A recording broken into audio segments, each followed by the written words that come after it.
Shoulder up. Haaland! Oh, wonderful! He has nailed it for Norway! Ødegaard slipping it through for Haaland! He touched the ball 11 times in the first half against Iraq. 11. In 45 minutes of a World Cup match. And by the time the game ended, Norway had 4 goals, and 2 of them belonged to him.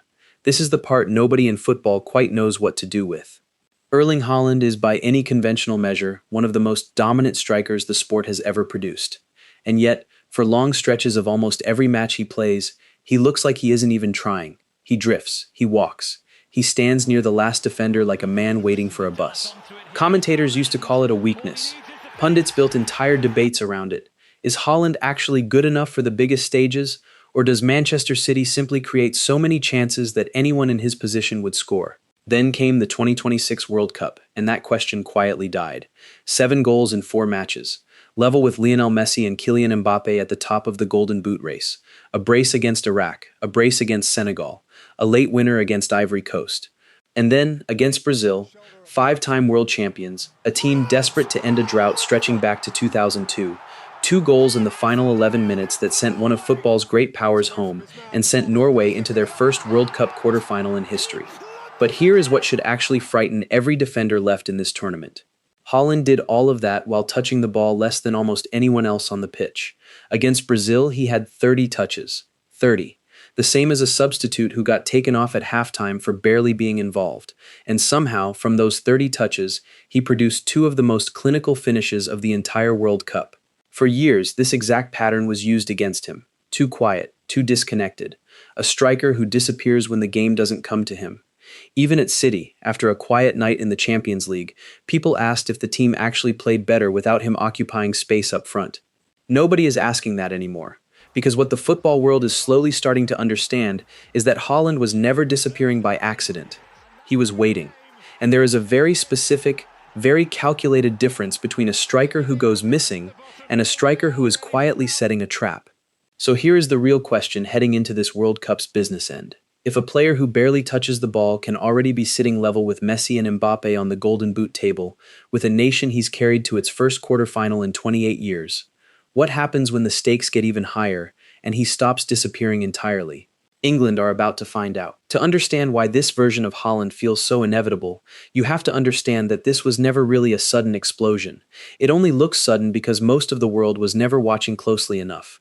Go back to Molde, Norway, when Haaland was still a teenager.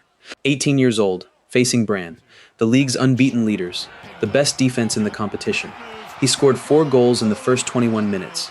Not 4 goals across a match. 4 goals before most players have even settled into the game.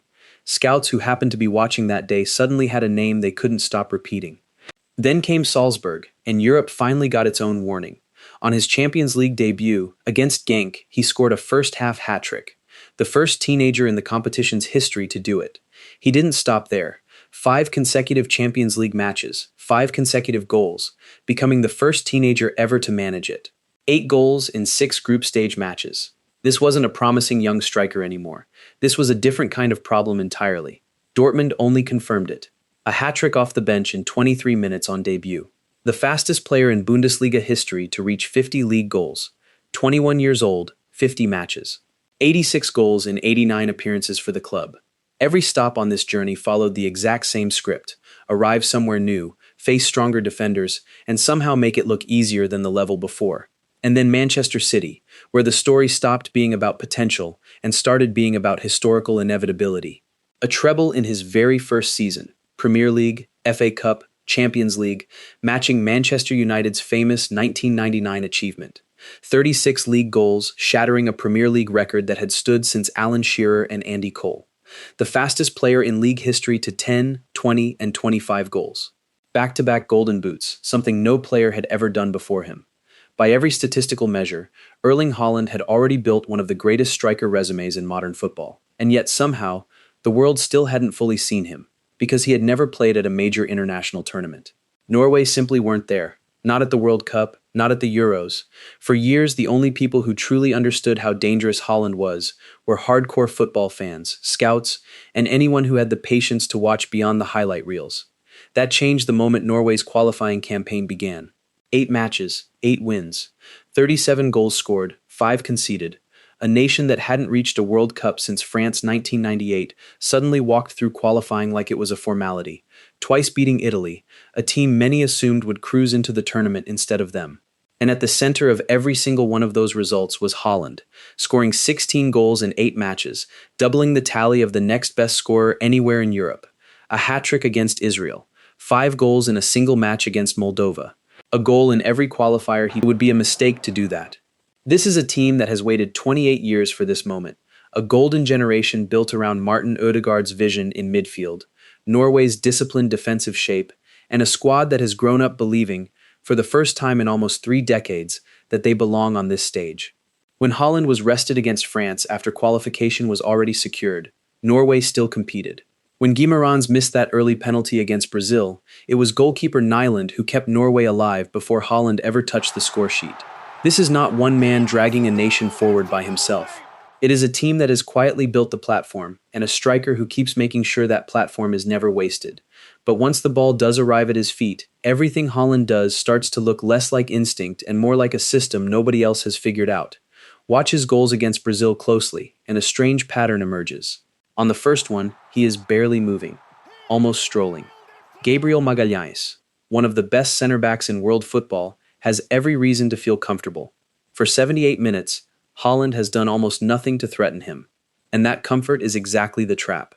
The moment the cross comes in, Haaland's entire body changes in a fraction of a second, and by the time Gabriel reacts, the header is already past the goalkeeper. 12 minutes later, he does it again, standing calm, almost still, until the ball arrives, and in one movement he shifts his body, opens the angle, and drills a shot into the corner that the goalkeeper has no chance of reaching. That is not a player getting lucky twice. That is a player who understands something most strikers never learn, that stillness is a weapon. Defenders are trained to track movement. They are taught to stay alert to runs, to overlaps, to constant activity. Almost nobody is trained to deal with a striker who simply stands there, doing nothing, until the exact half second where doing nothing stops being an option. This is why the numbers around him have become almost absurd. He has scored on 7.25% of his touches at this World Cup, the highest rate by any player with 60 or more touches at a single tournament since 1966. Of his 7 goals, 6 have come from first-time finishes. He isn't taking extra touches to set up the perfect shot.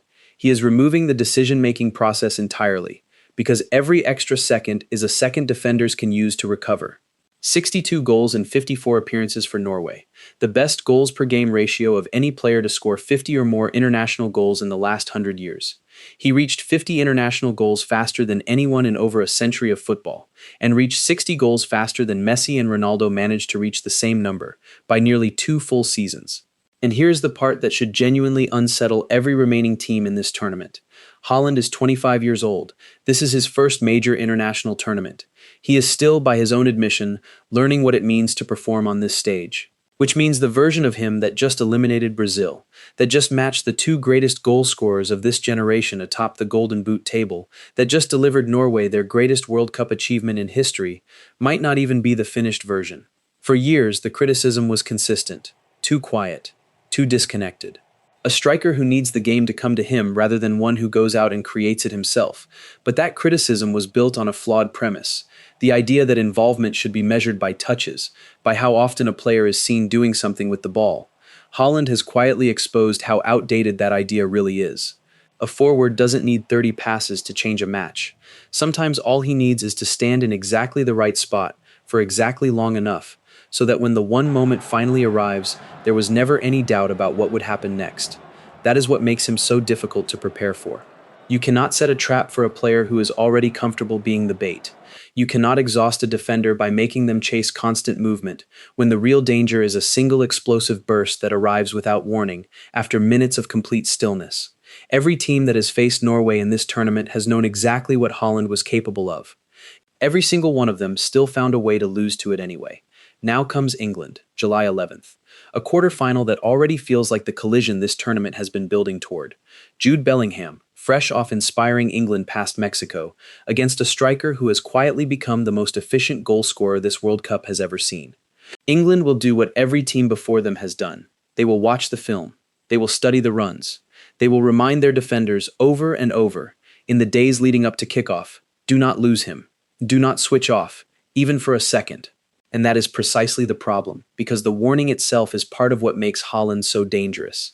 The moment a defense starts organizing its entire structure around one player, it stops paying full attention to everything else.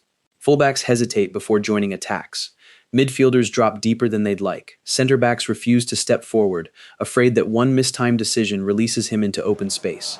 Haaland doesn't need to touch the ball to reshape a defense. His presence alone does that.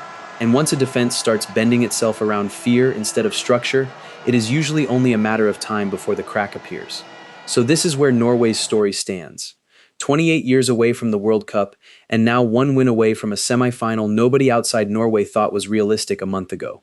A nation that has rebuilt its footballing identity around patience, belief, and a striker who has turned the very thing people once used to doubt him into the reason nobody can solve him. Because make no mistake about what is actually happening here. This is not simply a hot streak. This is not 4 good performances that will eventually regress. This is a 25-year-old striker with the best goals per touch ratio football has measured in nearly 60 years, playing in his first major tournament, somehow getting calmer as the stakes rise, not more anxious. Brazil found that out with 11 minutes left on the clock. England are about to find out on the biggest stage of their year. And if this really is what Erling Haaland looks like before he has even reached the peak of his career, still learning, still adjusting, still occasionally quiet for long stretches of a match, then the question the rest of this World Cup needs to be asking isn't whether he can be stopped. It's whether anyone has actually figured out how to see him coming at all. Because the scariest part was never the 7 goals. It was never the records, or the golden boot race, or the fact that a nation of 5 million people suddenly believes it can beat anyone on the planet. The scariest part is this. Every single defender who has faced him this tournament knew exactly what he was capable of. They watched the same footage, they heard the same warnings, they set the same traps, and every single one of them still lost to a man who barely touched the ball.